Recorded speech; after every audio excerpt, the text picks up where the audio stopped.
pour moi, le premier niveau d'innovation, en fait, c'est l'émergence de nouveaux acteurs, aussi bien éditeurs qu'intégrateurs. On trouve des acteurs nouveaux qui ont 2-3 ans d'existence, qui sont vraiment spécialisés sur le big data. Donc ça donne lieu à des projets très innovants, puisque c'est des acteurs très récents sur le marché, qui coopèrent d'ailleurs avec des grands éditeurs établis depuis longtemps sur ce marché.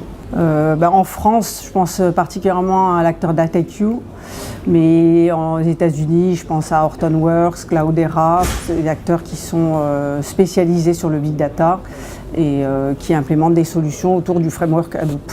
Les métiers changent avec le big data puisqu'on voit émerger de nouveaux métiers comme le data scientist, qui est un profil très statisticien, mais aussi le chief data officer qui est un métier un petit peu intermédiaire entre le statisticien et celui qui va connaître bien le métier, donc très important pour l'entreprise parce qu'à la fois les connaissances techniques et à la fois les connaissances métiers et qui va du coup pouvoir tirer parti pleinement des technologies big data et donc qui va être au cœur des projets big data.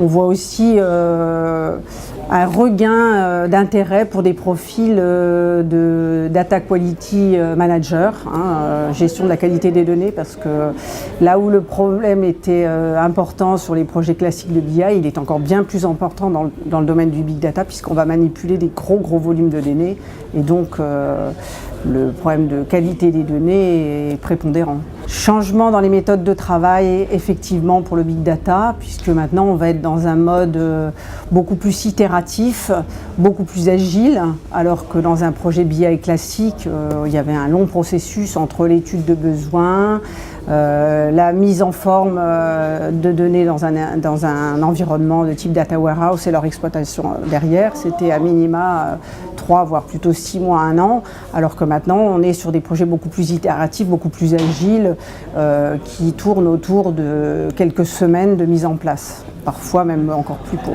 On trouve de plus en plus de projets opérationnels dans les domaines où il y a beaucoup de données à manipuler. Je pense par exemple au secteur des télécoms, au secteur du retail. Et puis, si on veut parler plus côté technologique, tout ce qui est attrait aux objets connectés. Et là, on trouve de nombreuses applications dans le secteur de la santé, dans le secteur de l'automobile. Là, on va voir de gros projets sortir, des projets importants qui vont permettre d'exploiter cette manne d'informations que constituent les big data. On a sorti il y a déjà 2-3 ans une étude sur les outils dits de BI Light, BI Agile, BI nouvelle génération. Alors quand je dis BI Light, ça ne veut pas dire de la BI au rabais, c'est vraiment, disons, de la BI facile à mettre en œuvre, rapide et moins coûteuse que les solutions classiques. Donc ça, c'est déjà dans le tableau des études CXP depuis un bout de temps, oui.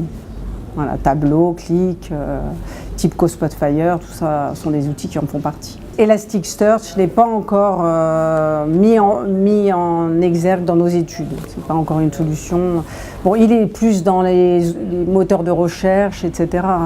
Donc moins dans la catégorie BI, Big Data. C'est un acteur, mais si vous voulez, il n'est pas dans...